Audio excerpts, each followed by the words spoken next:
Welcome back to Name That Tune. Episode 5? Let's double check that. Let's double check the number we're at. Oh, we're at episode 5. To those of you that have been playing, I appreciate it. It's become a habit for some of you, which is cool, and I'm glad this format works for us during COVID, during this never-ending hell election cycle that ends in like a week. The people that are enjoying it, I hope you keep enjoying it. This week may be tough.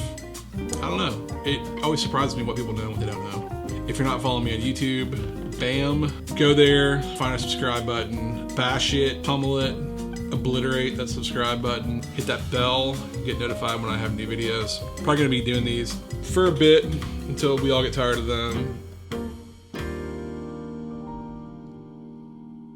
This tune was a smash a couple of years ago.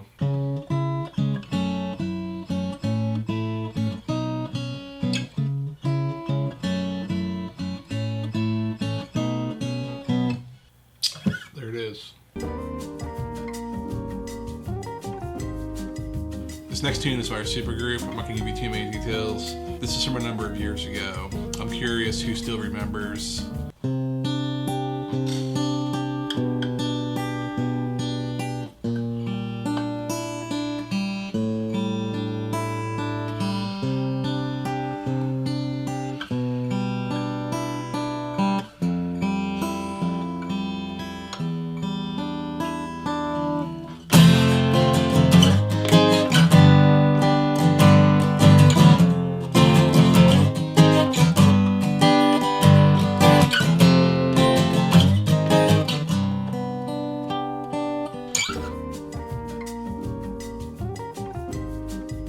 Song number 3 is late 80s, was on MTV a lot.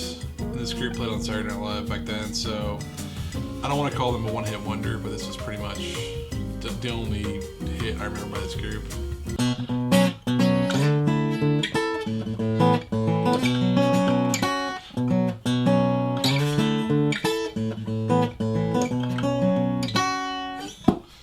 So that's the intro. For these next few tunes, I'm actually going to have a little bit of help. So let me dial this in real quick so we can stay in sync.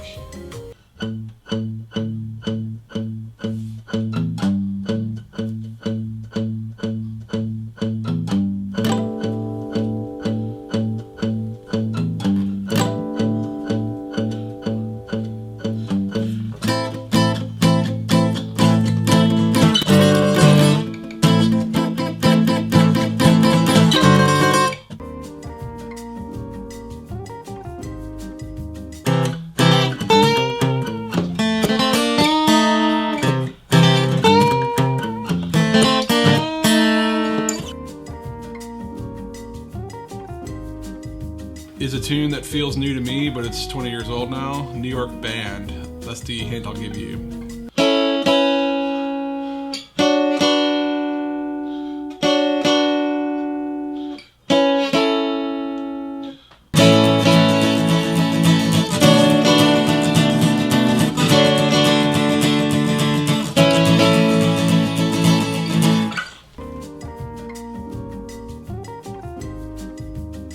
This was a pretty recognizable melody when this came out, I guess 10 years ago. That's your hint, 10 years ago. This band kind of blew up from this record, so I think you should be able to get it.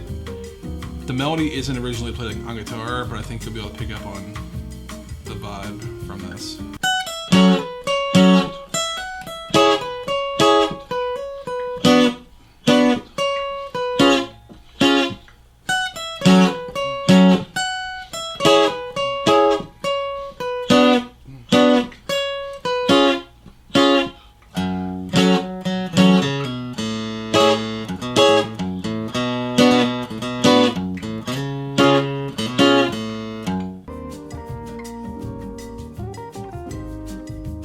This is some good old Southern rock. So if you have some, I don't know, legacy knowledge of bands like this, maybe you'll get it.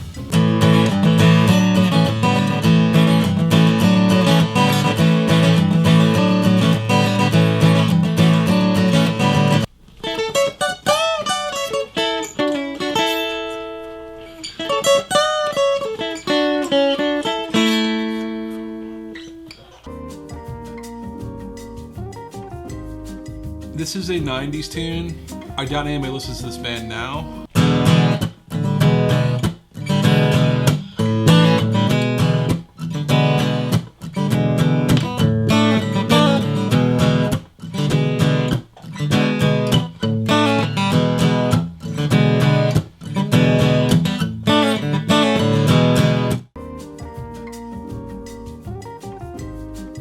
don't know what you call it, pop punk, emo. I don't know what the actual name for the genre is.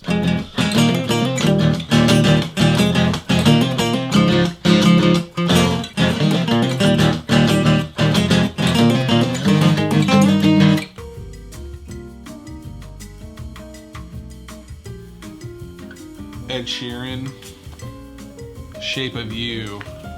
Ed Sheeran, I kind of go back and forth on. He's okay. He has some hit bangers that are good. I don't know. It's not totally my bag. But I like the Shape of You. I thought it was good. I actually am reading this out of a Guitar World magazine.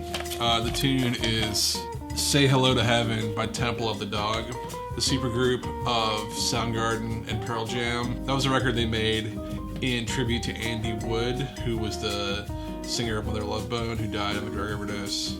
Early 90s, had to been 1990, something like that. Epic record. It, of course, had the bigger hit from it, Hunger Strike. Yeah, I haven't listened to that in a long time. Temple of the Dog. Also from Guitar World magazine, What I Am by EDIE Brickell and the New Bohemians. EDIE Brickell married to Paul Simon since the 90s, so interesting fact, didn't know it. Also, for some reason, still from Guitar World magazine, I was going through a stack of these earlier.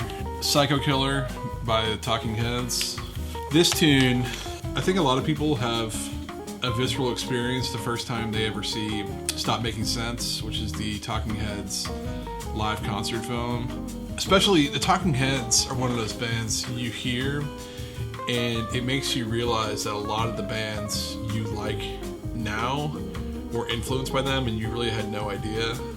I remember just hearing Cross-Eyed and Painless for the first time, and I'm like, oh wait, this is Rusted Root's entire shtick, and this is like a lot of what Fish does. American Utopia, I think, is available to watch on some service now.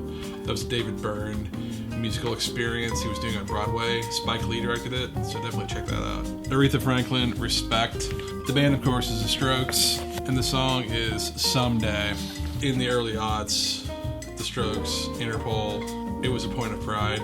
If you haven't read the book Meet Me in the Bathroom by Lizzie Goodman about that era, one of my favorite reads of the past couple years.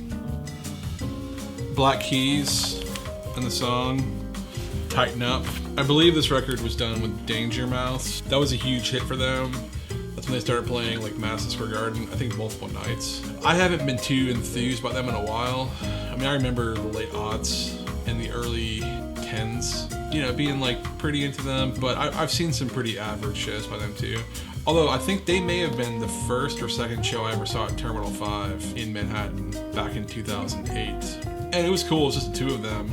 I also saw them at Central Park Summer Stage at one point. If you're standing in the wrong space, is the worst venue in America. There are times I've been there where it's been great, but if it's super packed and like you can't actually get to a spot and you're in the back, like the ground kind of like slopes a little bit. It's like the weirdest thing. So that was one of those shows I really didn't enjoy it that much.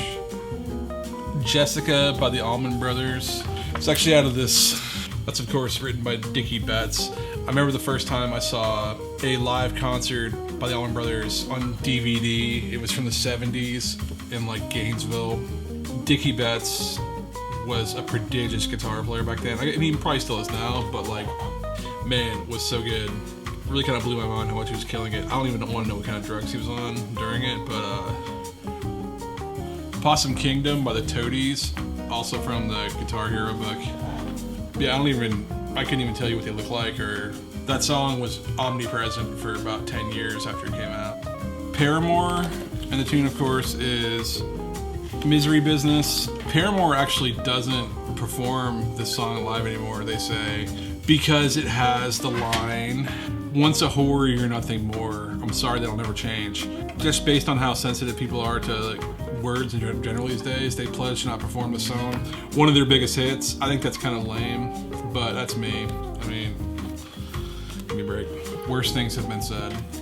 I had John Marnell over one time to watch the live DVD, and it was called Paramore: The Last Ride. It was like the last night of their tour, I guess. And they played the whole record. Haley Williams is a badass, amazing solo career as well. Actually, Paramore had a kick-ass album like 2 years ago. So thanks for watching Name That Tune. Again, I appreciate it.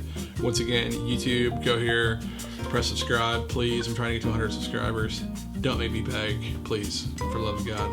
If you have Gmail, if you're like logged into Gmail right now, just go to YouTube. You'll be logged into YouTube. Click subscribe, please. Even if you don't ever go to YouTube or not ever gonna watch it, I'd appreciate it. If you're on Facebook or Instagram or on YouTube, let me know your score below. Don't put the answers to the questions. Just put your score. Let me know how you did. Otherwise, just say hi, let me know how you're doing. I look forward to catching up with all of you at some point, IRL. In the meantime, hope this was fun. Let me know how you did. Talk soon.